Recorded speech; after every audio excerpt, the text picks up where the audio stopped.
Bienvenue sur La Pépite, le podcast des passionnés de tarot qui veulent créer leur idéal de vie. Je suis Cécile, tarologue, coach et formatrice. J'accompagne les personnes audacieuses à avoir les cartes en main pour créer et vivre la vie qui leur ressemble grâce à la Tarot School pour démarrer et approfondir leurs connaissances du tarot et à l'Académie des tarotpreneurs pour développer leurs entreprises avec le tarot comme allié. Dans ce podcast, seul ou avec mes invités, je te partage des ressources pour explorer le tarot sous ses multiples facettes et nourrir ta pratique. Je t'ouvre aussi les coulisses de ma vraie vie d'entrepreneur. Abonne-toi pour ne rien manquer des épisodes et si tu aimes la pépite, je t'invite à la partager autour de toi et à laisser 5 étoiles sur ta plateforme d'écoute. Installe-toi cosy avec ton jeu et ta boisson préférée, le tarot pour entreprendre ta vie, c'est parti! Bonjour à tous, je suis heureuse de vous retrouver à nouveau pour un nouvel épisode de La Pépite cette semaine et avec un jour particulier lors de la diffusion puisque aujourd'hui, donc si tu écoutes cet épisode à l'heure de la diffusion, nous sommes le mercredi 8 mars 2023 et le 8 mars, c'est la journée internationale des droits des femmes. Donc c'était intéressant et important de marquer le coup sur le podcast. Alors en fait, je te propose tout simplement de réécouter un épisode qui m'a tenu à cœur, qui m'a vraiment transporté et transformé l'année dernière. Donc ça fait déjà 1 an qu'on l'avait enregistré. C'était avec Katou de Katou Tarot. Nous avions fait en fait une séquence de 2 épisodes. Les épisodes en question, c'était l'épisode 25 et l'épisode 26. Et là, je vais te repartager l'épisode 26 où en fait, nous avions parlé à l'époque de ramener la diversité et déconstruire les représentations dans le tarot. Un sujet passionnant qui est en plein dans la thématique du jour puisqu'il y est question de féminisme, de droits des personnes, tout simplement, voilà, qu'on puisse aussi faciliter les représentations de tout le monde, de déconstruire des schémas de pensée qu'on a qui sont sociétales, historiques, et ça invite vraiment à dépasser un peu ces plafonds de verre, un peu beaucoup même, ces plafonds de verre qu'on peut avoir lors de nos lectures de tarot. Avant de démarrer, si tu souhaites soutenir La Pépite, je t'invite à laisser 5 étoiles sur ton application de podcast préférée. Tu peux aussi laisser un commentaire sur Apple Podcast. J'adore lire vos petits mots et ça aide à faire connaître le podcast qui est un média gratuit comme tu le sais et qui a besoin de rayonner pour pouvoir passer nos messages au plus grand nombre. Aussi, je tenais à t'informer qu'il y va y avoir un décalage de son avec le volume que tu entends actuellement et le volume de l'interview qui sera moins élevé. Donc quand tu vas arriver dans l'échange, il faudra certainement monter le son de l'interview. Je suis vraiment désolée, mais j'ai pas pu en fait remettre tout à niveau. Il y avait trop de décalage, donc voilà, la technique est ce qu'elle est. Moi aussi, j'ai mes limites. donc je compte sur toi pour monter un petit peu le son, mais c'est pas grave. L'essentiel, c'est que tu sois prévenu et voilà, c'est normal dans l'épisode. Ne t'inquiète pas, il faudra juste monter un petit peu le volume.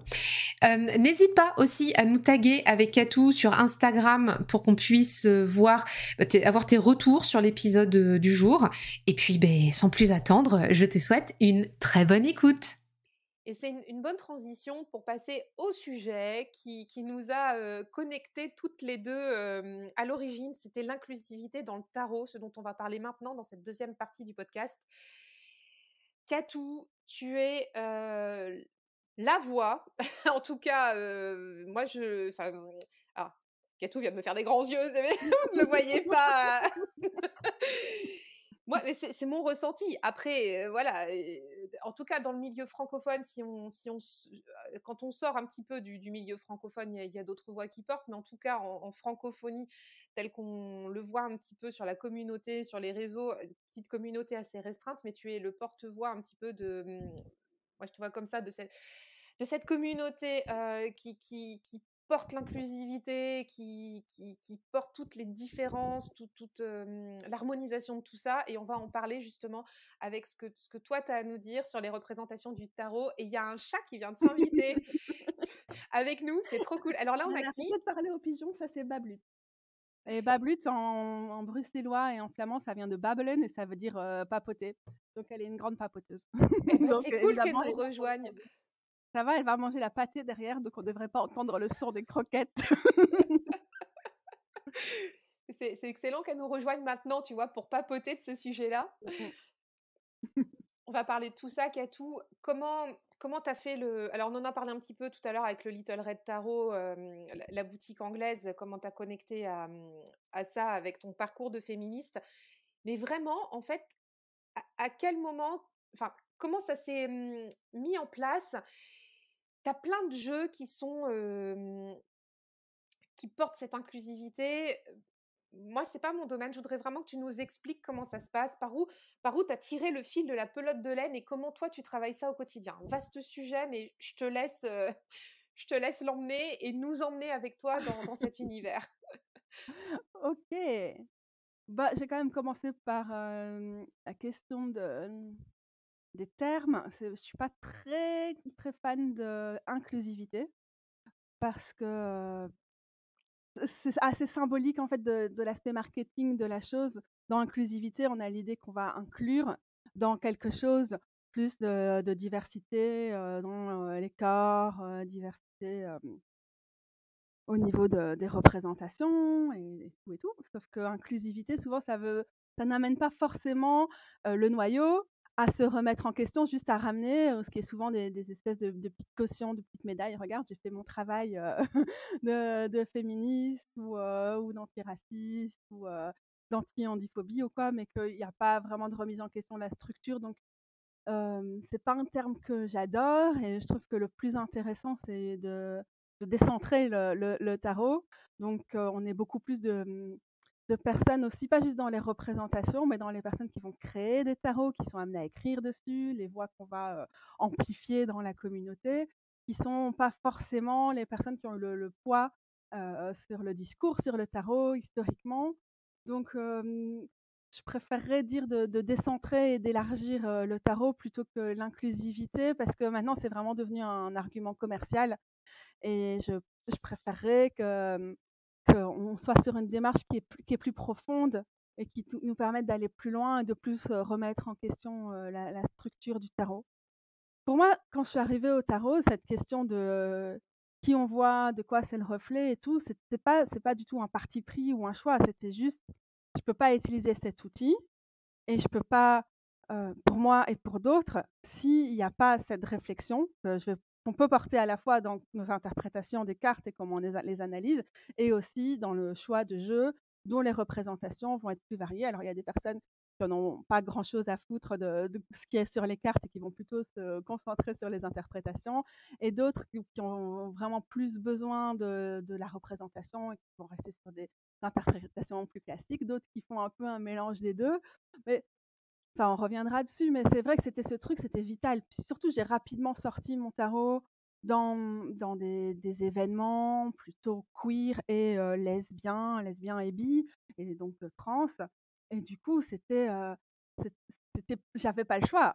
Je pouvais pas arriver et donner des clichés sexistes ou des poncifs sur les cartes. On va reprendre l'exemple impératrice, empereur et tout ça. Et puis, je pouvais pas arriver avec des trucs où sur les amoureux, amoureuses ou le 2 de couple, il y a que des couples visiblement hétérosexuels et cisgenres et tout ça. Donc, c'était la base de la base. Et puis, c'est pas non plus comme si ces milieux étaient qu'avec des personnes blanches et tout. Donc voilà, il fallait représenter, être un miroir des gens là aussi. Et puis aussi, être vraiment dans cette habitude où, par exemple, moi, en tant que personne blanche, je dois aussi décentrer mon expérience du tarot et ne pas lire que des tarots qui sont représentés sur cette expérience blanche que beaucoup ont voulu universaliser en disant que c'était ces archétypes. Mais les archétypes, la plupart des gens qui ont théorisé tout ça, ce sont des hommes blancs. Et du coup, bah, de réussir à sortir plus de voix. Et comme le tarot, la base de la base, c'est que c'est un outil de narration. Et après, cette narration, on la fait comme on veut. Ça peut être très médiumnique, ça peut être de la voyance, de la divination, sachant qu'il y a des différences entre chacun, ou ça peut être vraiment une interprétation comme raconter une histoire. Mais, il faut qu'on ait une diversité, une pluralité d'histoires. Et donc tous ces trucs sont venus à un moment nourrir ma pratique et surtout avec une envie de ramener ça à d'autres. Je suis pas du tout la seule à travailler là-dessus. C'est vrai que du côté francophone, je trouvais que ça manquait et voilà, je pense pas que toutes les personnes, queer, vont dire qu'elles ont besoin absolument de lire, qu'elles ont besoin de lire le tarot de la même façon que moi ou qu'elles ont besoin de réinterpréter le tarot, mais j'avais envie et j'avais besoin d'ouvrir cette conversation et puis aussi de parler d'appropriation culturelle dans le tarot et toutes ces questions donc c'est large. Du coup, je pense que les représentations, je pense qu'au niveau des interprétations, ça doit pas toujours être, très théorique ou très fouillé, mais de pouvoir faire des vidéos comme j'ai des séries sur le tarot carte par carte, où j'amène mon interprétation de chacune des cartes et j'essaie, quand c'est possible, de ramener quelque chose de plutôt anticapitaliste, plutôt queer, plutôt antiraciste dans la limite où, je peux ramener ces réflexions en tant que personne blanche, plutôt, inspirée par la question de la justice handi parce que je suis une personne qui vit avec une maladie chronique et je suis assez sensible à toutes ces questions. La question de l'agisme, dans le tarot, la question de la classe aussi. Hem, donc ça, c'est une partie de la chose, mais les représentations parce que déjà je vis avec une artiste et aussi parce que je trouve quand même c'est important parce que c'est pour moi, ces imaginaires-là, ils vont quand même nourrir quelque chose qui, peut, valider ou renforcer les rapports d'oppression. Si on voit des personnes grosses dans le tarot et que c'est toujours l'impératrice et que c'est un symbole de l'abondance, de la générosité et tout, ou dans des cartes qui vont plutôt représenter la fainéantise ou le laisser-aller, c'est des clichés qui ont une importance vitale dans notre vie parce que la représentation de les grosses sont fainéants, ça fait que ben, on est discriminé à l'embauche donc, c'est de travailler sur ce continuum et de veiller à ce que les représentations soient le moins excluantes possible dans les possibles. Je suis un peu en train de perdre le fil, alors je vais te laisser me relancer ou me dire ce que j'ai pas couvert pour l'instant. Beh, non, non, je buvais tes paroles et je te remercie d'avoir fait ce distinguo au début sur, l'inclusivité par rapport à décentrer et élargir le tarot et plutôt d'y inclure des diversités parce qu'effectivement enfin d'y inclure, tu vois? J'ai encore le prisme inclure. Effectivement, Non, inclure merci. quoi? Pour qui, Ceci tu dit, vois? on voit, c'est un terme qu'on a l'habitude d'utiliser et on voit Oui, bien de oui. quoi on veut parler. C'est pas une critique non plus. Tu peux l'utiliser, hein. Ben, oui, mais ça m'amène à réfléchir, on est là aussi pour prendre conscience de certaines choses et la façon dont tu viens de l'expliquer, bah, c'est tellement limpide qu'effectivement, je prends conscience que nous, en tant que représentation, enfin «classique» entre guillemets, il y a pas de classicisme, mais moi je suis blonde, je suis blanche, je enfin voilà, que veux-tu? Et et on veut inclure quoi, dans quel groupe? Enfin, du coup, ça fait réfléchir. Est-ce que c'est pas nous, qui devons être inclus dans un autre groupe, après tout? Mmh mh. Tu vois? Enfin, de quel point de vue on se positionne et quel sujet on traite et cetera et ouais, ça fait vraiment réfléchir. Donc on va plutôt parler de diversité En sachant que et diversité d'élargissement. historiquement, c'est aussi un terme qui a été utilisé beaucoup par le marketing, Oui. et les ressources humaines et tout ça pour, encore une fois, hein, dans une, visée d'appropriation par, le tarot. Mais je trouve que c'est plus facile par le tarot, pardon, par le capitalisme. Mais je trouve que c'est plus facile de ramener la diversité dans le tarot parce que c'est un terme qui a aussi beaucoup d'autres usages et donc on peut aussi penser diversité comme multiplicité, plus de variété, plus de représentativité aussi de la réalité des sociétés dans lesquelles on vit. Je pense qu'on peut plus facilement mettre tout ça pour moi, dans diversité, même si c'est un terme qui a été bien utilisé par le capitalisme, plutôt que dans inclusivité où bah, c'est beaucoup un outil marketing comme body positivity, par exemple, ça a été immédiatement coopté par le capitalisme. Donc c'est vrai, je préfère diversité quand même, même si ça a des connotations et que ça a ses limites. Oui, tout à fait et pendant que tu étais en train aussi d'expliquer, la façon dont tu voyais tout ça, je me disais dans le tarot, effectivement, tout est genré. Alors oui, il y a la représentation, au niveau des couleurs de peau, des formes du corps, bon tout ça, mais le genre. Alors moi, ça me pose beaucoup de questions parce que c'est quelque chose qui me, qui m'interpelle beaucoup parce que je suis fondamentalement pour l'égalité, tu vois? Entre les hommes, les femmes et chacun fait bien ce qu'il veut de sa vie et puis, pourquoi une femme devrait être plus comme ci, un homme devrait être plus comme ça et quelqu'un qui est une femme qui voudrait être un homme et cetera. Enfin, voilà, chacun fait bien comme il veut et c'est des sujets que je porte vraiment au quotidien parce que ça c'est important à mes yeux. Hem, je rebondis parce qu'il y a eu quelqu'un sur mon compte Instagram, et qui écoute certainement cet épisode et je lui remercie, je sais plus son nom, je le remercie d'avoir fait ce commentaire l'autre jour. Dans un des épisodes de podcast, j'ai parlé du fait que les tarots ont des représentations, à mon sens, souvent, tu vois, tu vas te balader à la Fnac ou tu regardes, sur Amazon, tu vois? Tu as des trucs où tu as que des petites sorcières, witchy, rose bonbon, avec des chapeaux, de sorcières et on propose, des petits carnets de coloriage, pour enfin bon, avec des petites licornes ou des machins et bon, soit.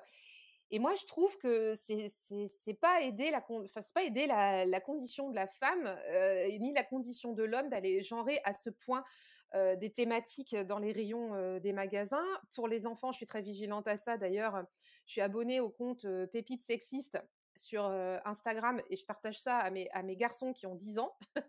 Donc les gars, tu vois, ils arrivent, moi la taxe rose, tu vois, je leur en parle, c'est des sujets qui sont hyper importants pour moi et donc je perds aussi le fil, mais je me dis dans ces représentations-là du tarot, pour en revenir au genre, comment toi tu vois les choses?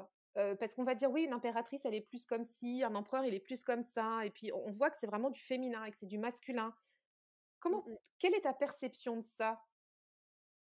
Bah, il y a un des aspects que je trouve assez important, c'est de sortir au maximum, ce qui est difficile, hein, parce que, on a quand même un consensus sur les termes qu'on utilise et donc j'adore les tarots qui renomment, toutes ces cartes-là qui sont disons problématiques ou conservatrices au niveau du genre, mais parfois ça ils sont plus difficiles d'accès parce qu'on a l'habitude et on a ce consensus sur chacun des noms. Donc ça déjà c'est compliqué et c'est dommage parce que pour moi les tarots qui déjà se contentent de renommer, surtout dans des langues qui sont moins genrées que le français, parce qu'en français c'est quand même difficile de, d'être dans quelque chose où on ramène pas du tout de genre.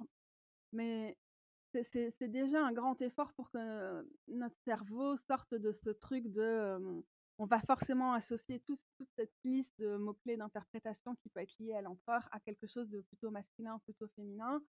Et il y a beaucoup de gens qui disent: «Ouais, mais bon, c'est le masculin et le féminin, moi, c'est pas les hommes ou les femmes, c'est, heu, c'est ce qu'on a à l'intérieur de nous, blablabla». Mais pour moi, ça renforce quand même cette pensée binaire et parce que ce qu'on estime être féminin et masculin, c'est codé historiquement, dans les rapports de force et tout, comme il y a toujours une hiérarchie et ça devrait pas forcément l'être, OK, mais historiquement, ça l'est et l'assignation, des femmes à la nature, à l'intuition et tout ça, ça a beaucoup servi à l'oppression des femmes et tout. Donc du coup, je suis pas très, très fan de ces formules-là non plus et surtout, je comprends que pour certaines personnes, par rapport à leur parcours, c'est quelque chose qui est utile, qui fait sens, qui résonne parce que le genre structure toutes nos sociétés et donc forcément, c'est intéressant et c'est aussi intéressant pour certaines personnes de travailler sur des notions comme, le féminin sacré ou des trucs comme ça, qui sont des choses qui pour moi, fonctionnent pas du tout.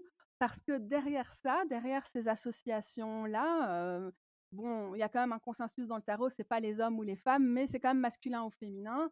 Il y a quelque chose qui, pour nous en tant que personnes, queer et surtout pour, beaucoup de personnes, trans, donc là je suis pas concernée, je suis cisgenre, mais ça a souvent servi à nous remettre à notre place en tant que lesbienne, qui n'a pas entendu des tas de fois que c'était juste qu'on avait un problème avec notre féminité, qu'il fallait, qu'on la répare et tout ça. Donc je comprends que pour certaines personnes, penser féminin sacré et tout, voir le tarot à travers ce prisme, c'est utile. Mais pour moi, ça va continuer d'exclure, voire de faire très, très mal à certaines personnes.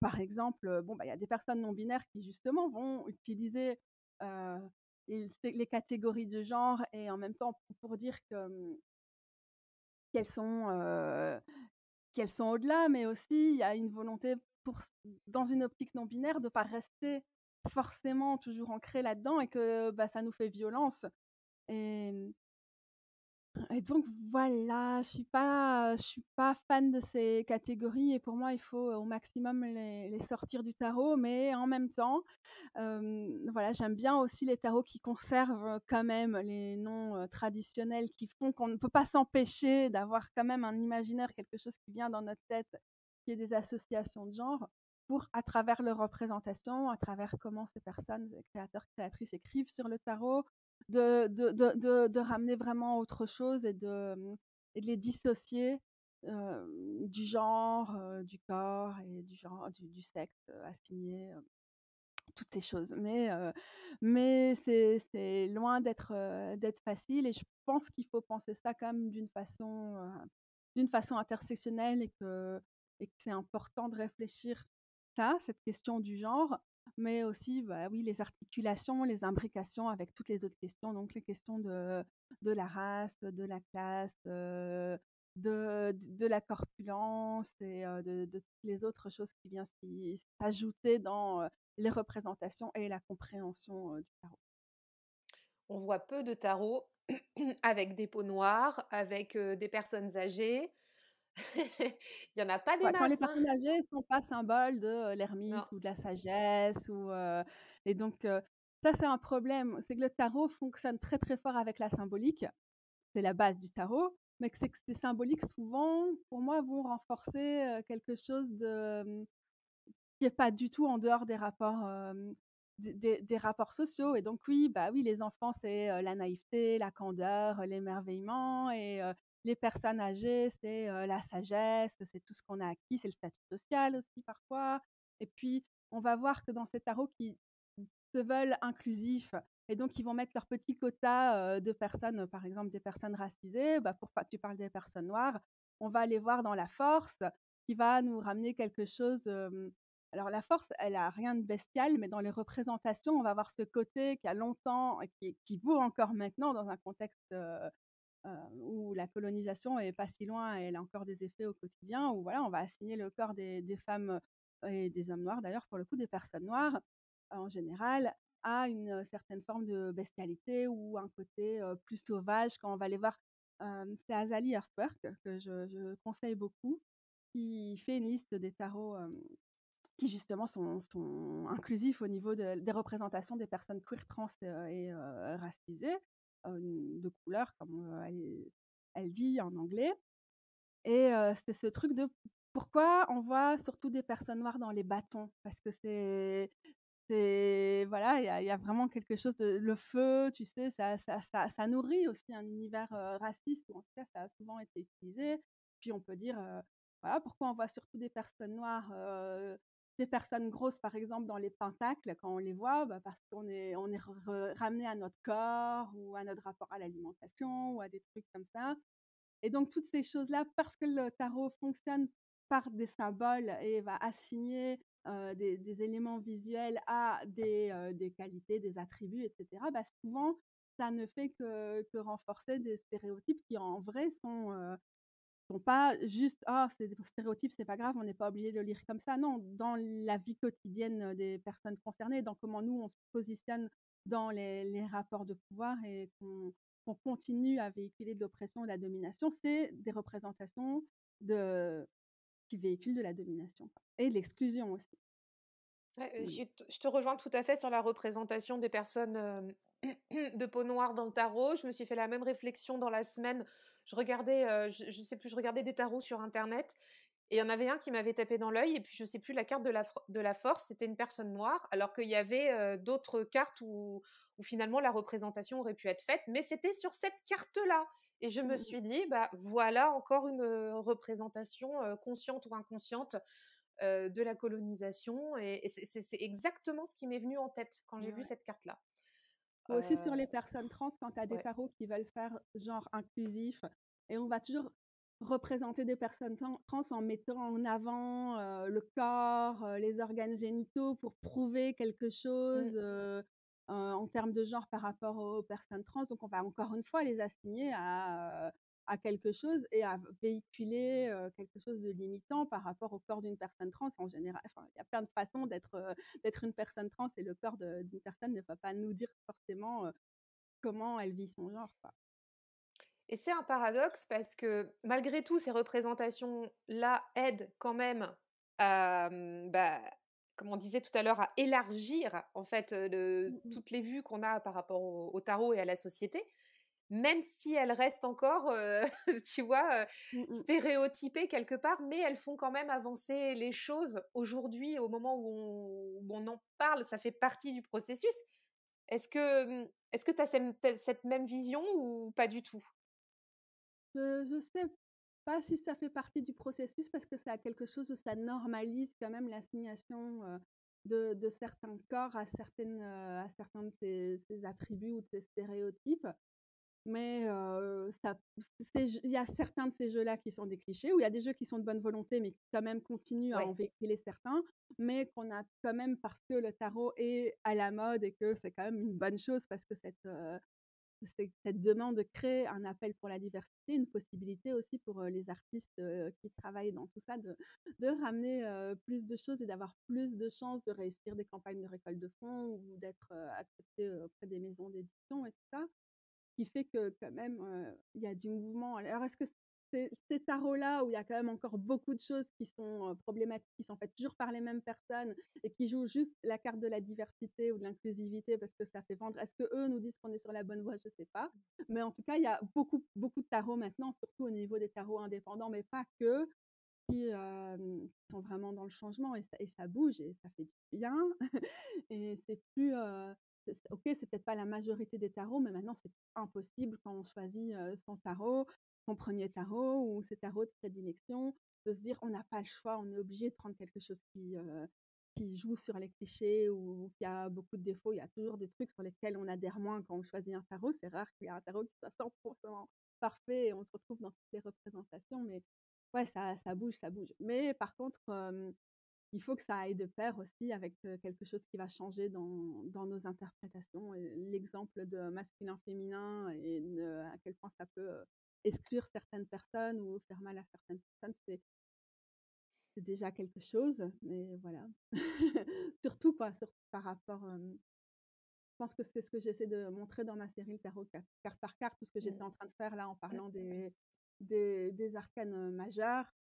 Hem Nos interprétations, on a intérêt quand même à les dépoussiérer pour qu'elles soient le moins oppressives possible. Ça ne veut pas dire qu'on va tout réussir du premier coup ou qu'on n'a pas quand même nos angles morts et tout, mais que ça évolue et qu'on ne perde jamais de l'esprit que le tarot, depuis qu'il a vu le jour au XIVe siècle, qu'il était juste probablement un jeu de cartes à jouer et qu'il a évolué avec les occultistes et tout ce qui vient d'appropriation culturelle et tout qui nous ont transmis, mais que aussi voilà, à chaque fois, décennie par décennie, on a ramené plus de voix dans le tarot, plus de diversité, plus de corps aussi et qu'on puisse continuer à ramener, gonfler et prendre des libertés et ouais, décentrer quand même, les voix dominantes dans le monde du tarot pour l'enrichir et estimer qu'on ne doit pas forcément rester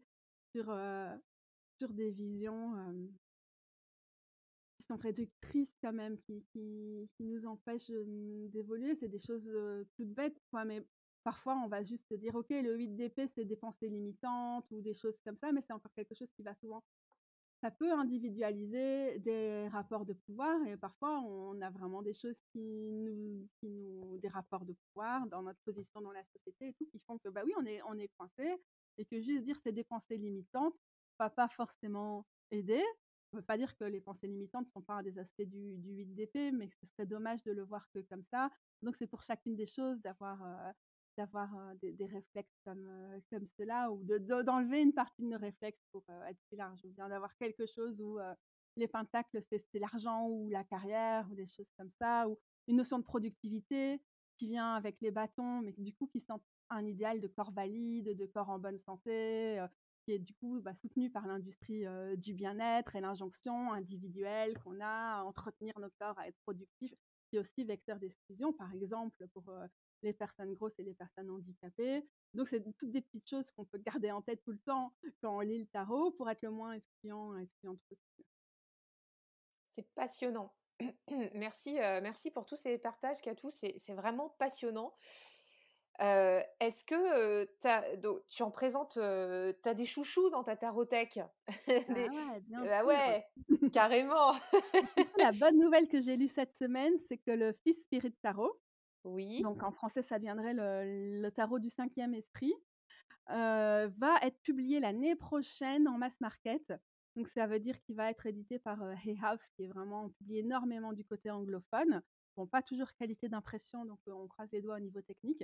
Donc c'est un tarot indépendant qui est pas dans les plus chers, mais qui a quand même son coût. Je pense pas qu'on le trouve en dessous de 50 € quoi.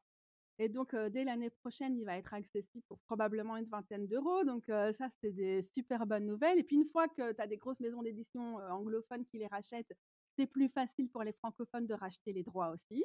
Donc oui, on croise là, les on doigts. croise les doigts, grave. Ça, c'est un de mes chouchous du moment. Alors après, j'ai pas mal de choses qui sont épuisées, donc ça sert à rien que je les mentionne.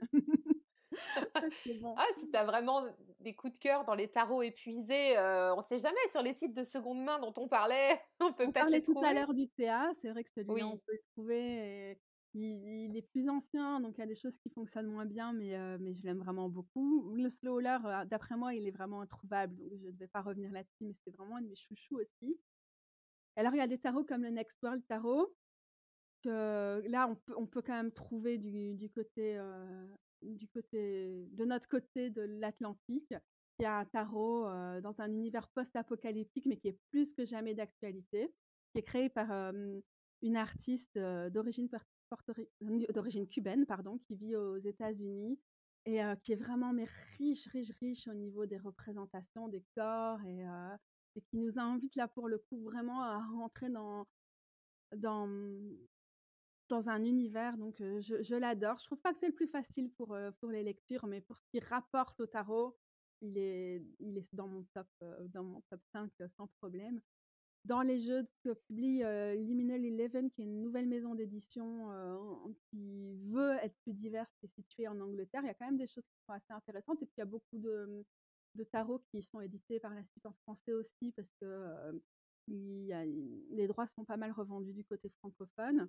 Il y a des choses que j'aime moins parce que je trouve qu'au niveau de la grosseur, par exemple, il y a encore vraiment beaucoup de travail, hein. On pense souvent, au tarot de la sorcière moderne, le Modern Witch.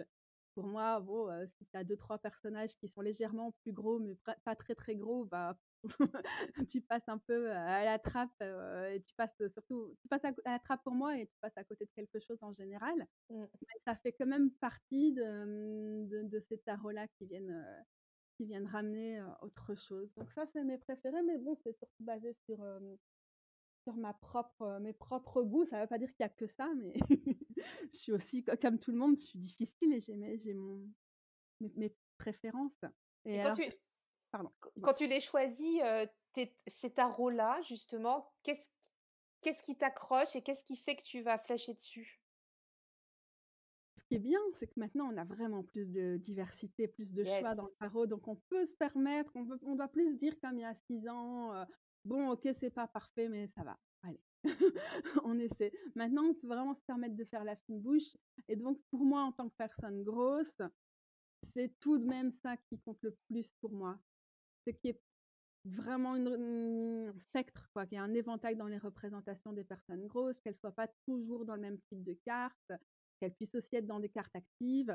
D'ailleurs, je parlais tout à l'heure d'Azali et je repense à quelque chose, et elle disait que souvent, par exemple dans les épées, comme c'est associé quand même au mental et à l'intelligence, tu as pas vraiment beaucoup de personnes racisées ou de personnes grosses dans les épées, donc ça va participer quand même, au crash test. Ça veut pas dire que j'ai pas des des dérogations dans dans ma sélection, mais quand même, la représentation des personnes, grosses est vraiment très, très importante pour moi et alors évidemment, si c'est des gros clichés sur les amoureux, amoureuses ou le 2 de coupe, ben, voilà, en tant que lesbienne, c'est genre, encore. Oui, Non, oui. mais et voilà et du coup, bah, tout le reste, quoi. Si c'est un tarot blanc, c'est pas a priori un tarot qui va m'intéresser. Mais il y a d'autres facteurs aussi, j'ai pas toujours envie de tirer les cartes avec des tarots sur lesquels il y a des humains parce que, Mmh. ça peut être parasitant. Au début, je faisais même pas ça du tout, j'aimais pas du tout lire les humains. Peut-être à cause de ce manque de diversité, mais aussi parce que voilà. Et puis moi, je suis pas très basée sur la fantasy ou des trucs comme ça. Donc par exemple, mon premier tarot dont on parlait tout à l'heure, le tarot des mondes inconnus, bah, ça reste, le genre de tarot sur lequel j'aime aller parfois pour le côté très, heu simple des illustrations, mais qui va nous faire voyager. Donc dans ce cas-là, bon, bah, je suis sur d'autres critères évidemment. Donc je sais pas si j'ai une liste que je suis à tous les coups, mais je fais vraiment très, très attentive aux questions de représentation de la grosseur. Et les choses qui sont vraiment très commerciales et inclusives pour être commerciales, en général, j'adhère pas trop, mais bon, c'est perso. Donc voilà. Tu connais la situation, hein. Dans ce cas-là, on va quand même plus vers des jeux indépendants pour avoir vraiment des jeux qui sortent du lot et donc bah, il y a ça a un coût voilà, C'est un soutien aux artistes aussi d'une autre façon. complètement, ouais. Mmh. Il y a un tarot dont tu avais parlé sur ta chaîne, c'était, et je suis étonnée que tu l'aies pas mentionné, c'était alors je sais pas si je vais réussir à le dire, le Fat Folks Ouais, Tarot? le Fat Fox Tarot, j'ai failli le mentionner, mais mais c'est pas un de mes préférés. Il va être réédité Ah! l'année prochaine. C'est un de mes préférés pour cette représentation, le choix que ce soit que des artistes grosses, et le fait que ce soit que des personnages gros sur le tarot, c'est vraiment fabuleux. Le fait que tous les fonds aussi allaient à des associations trans. Mais après, c'est un tarot collectif avec, 78 cartes qui sont faites par des personnes différentes et par rapport à d'autres tarots collaboratifs où il y a quand même un souci de cohésion, des codes communs et tout, là, non, c'est vraiment très éparpillé. Et donc, bah, c'est un tarot avec lesquels pour moi c'est difficile de faire des tirages parce qu'on regarde quand même comment les cartes se répondent entre elles et la cohésion dans la symbolique et tout quand on fait des tirages. Avec lui, c'est difficile, donc je l'utilise plus pour des cartes, isolées et puis, bah, du coup, il y a des artistes que j'aime quand même moins dans le lot parce que, bah, 78 cartes forcément tu vas pas adorer, le style de tout le monde. Donc donc même si j'adore parce qu'il ramène vraiment quelque chose, c'est pas forcément mon tarot préféré sur l'utilisation parce que les tarots collectifs, c'est quand même chaud, quoi. Merci de cet éclairage. Alors, il y a aussi une information que tu as partagée, en vidéo récemment, avec, tu étais avec Rose, où Ouais. vous nous partagiez bah, justement un moment de création entre vous, Rose était en train de dessiner ou de peindre, enfin il y avait un espèce de flow dans cette vidéo-là. J'avais cru comprendre, et je te l'ai demandé avant, mais on va en reparler, que c'était dans le but de créer un tarot. Mmh. Oui! Mmh. Ah! Est-ce que tu peux nous en dire plus? Bah, c'est vrai que c'est donc mon épouse, Rose Butch chez moi, c'est vrai que c'est quand même un des trucs, comme c'est ma passion et que, c'est une artiste, qui est intéressée par plein de choses, le tarot, c'est quand même quelque chose qui nous rassemble pas mal. Et donc ça fait, pas mal de temps qu'on aime bien travailler, ensemble, sur les questions de tarot. Elle avait fait quelques cartes en broderie il y a quelques années et puis voilà, on a toujours quelque part dans un coin de la tête l'envie de faire un tarot ensemble, sauf que, bah, c'est long et qu'elle a pas que ça à faire et moi non plus. Mais mais pour l'instant, on travaille quand même sur les arcanes majeures. Par exemple, depuis qu'on a fait la vidéo, on n'a pas tellement avancé parce qu'on calait sur la carte des amoureuses. Ah! Tiens donc! Numérologiquement, c'est la carte de cette année-ci, mais voilà, c'est quand même difficile. Du coup, on s'est relancé dans d'autres choses.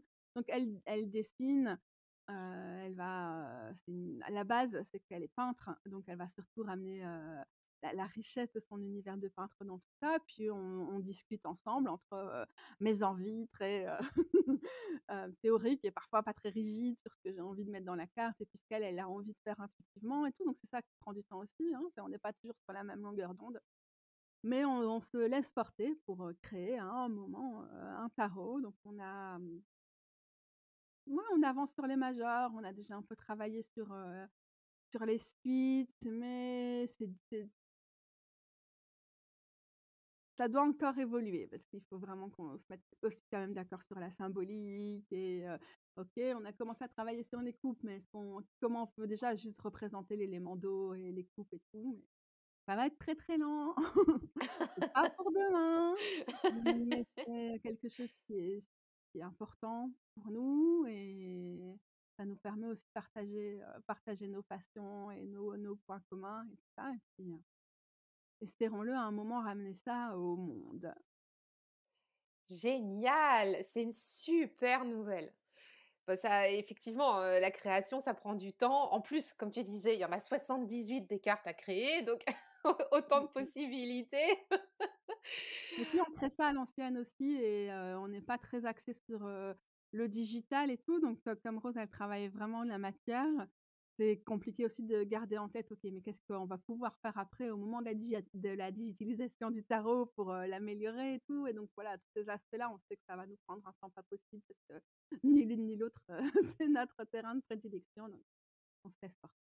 Ouais, ouais, ouais, c'est chouette. Oh, bah, écoute, on va suivre tout ça de près. Oui, oui.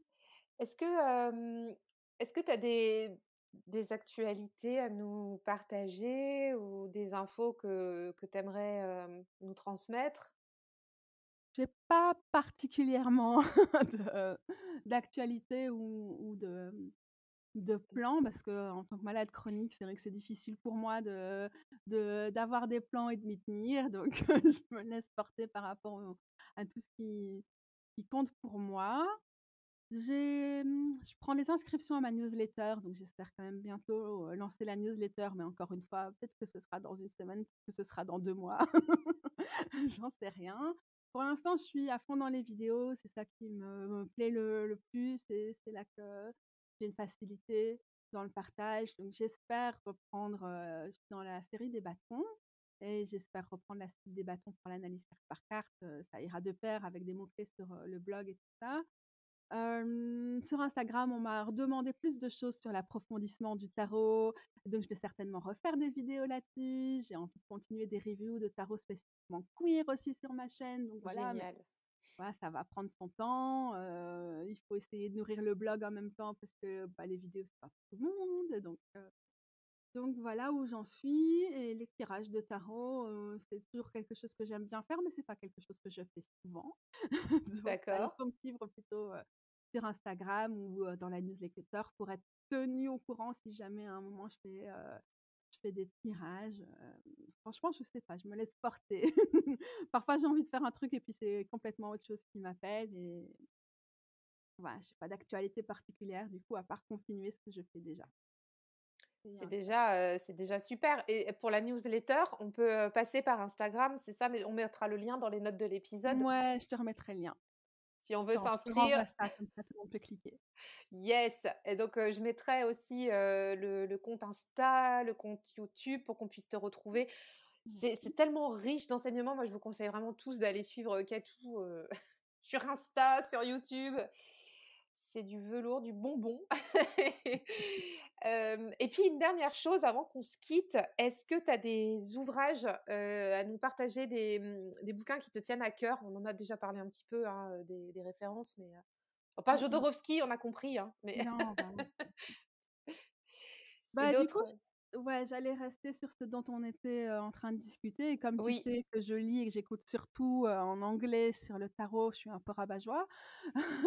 Mais, j'ai le livret enfin le livre qui va avec le Fifth Spirit Tarot qui est vraiment très, très chouette, qui est auto-publié donc on le trouve pas partout, mais on le trouve quand même en Europe pour l'instant je pense sur, indietarot.co aux Pays-Bas et puis du coup, bah, il va être publié en édition de masse, l'année prochaine donc ce sera chouette donc ça c'est The Fifth Spirit, Tarot Guide et c'est, Tarot for a World Beyond Binaries donc, un tarot, pour un monde au-delà du binaire. Donc, lui il est vraiment très chouette et assez pointu, c'est quelqu'un qui est très érudit sur le tarot donc, c'est vraiment riche. Et puis du coup, je me suis dit aussi que d'une façon peut-être un peu plus accessible, dans le sens où il y a moins de références et tout, il y a Beth Maiden de Little Red Tarot qui a écrit All of Our Stories, The Little Red Tarot Guidebook, qu'on peut certainement quand même si son site ne livre plus en Europe, acheter en version électronique sur son site. Et sinon, ne serait-ce que sur le site de Little Red Tarot, du coup, il y a quand même un répertoire de toutes les cartes du tarot avec son interprétation queer. Du coup, bah, pas besoin de payer le livre pour le voir. Et en français, du coup, j'ai quand même choisi un truc. J'ai choisi un vieux classique, c'est Starhawk, Rêver l'obscur, femme, magie et politique. Donc ça a été paru initialement, attends, je te montre. Ouais, Tout le monde attends. le verra pas, mais toi tu vois. Donc ça Voilà, s'appelle Rêver Rêver l'obscur. l'obscur. C'est Ok. ça. Ça fait partie de, ça a été publié par la collection Sorcières de Cambourakis. Donc il y a beaucoup d'ouvrages féministes historiques et écoféministes historiques qui sont traduits en français récemment par Cambourakis, qui publie aussi plein d'autres choses, par exemple Camille Dusselier, le féminisme divinatoire et des trucs comme ça. Mais Rêver l'obscur a quand même cet avantage d'être assez fondateur. Il y a plein de choses qui ont vieilli. Et heureusement, il y a une introduction où Starhawk remet aussi en question ce qui a vieilli.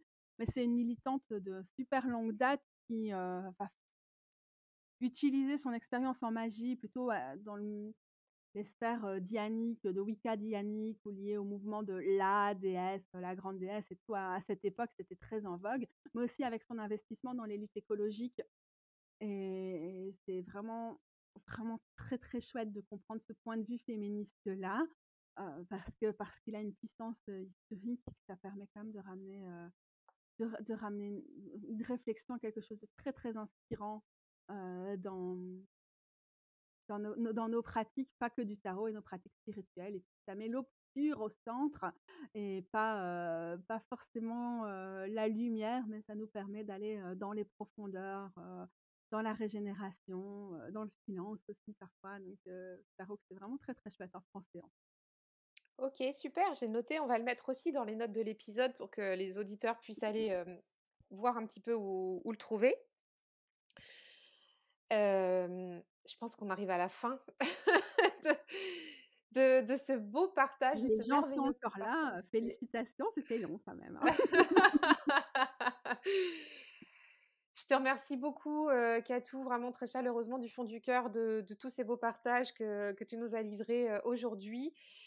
Merci Et de m'avoir donné la parole sur tout ça et pour tes questions, ton enthousiasme, ta générosité aussi dans l'accueil des réflexions de tes invités et donc de moi aujourd'hui. C'est vraiment très, très agréable comme expérience. ah, merci beaucoup, ça me touche. J'espère que ceux qui nous ont dans les oreilles vont être aussi touchés et ont été embarqués par ce que tu as partagé, mais je n'en doute pas.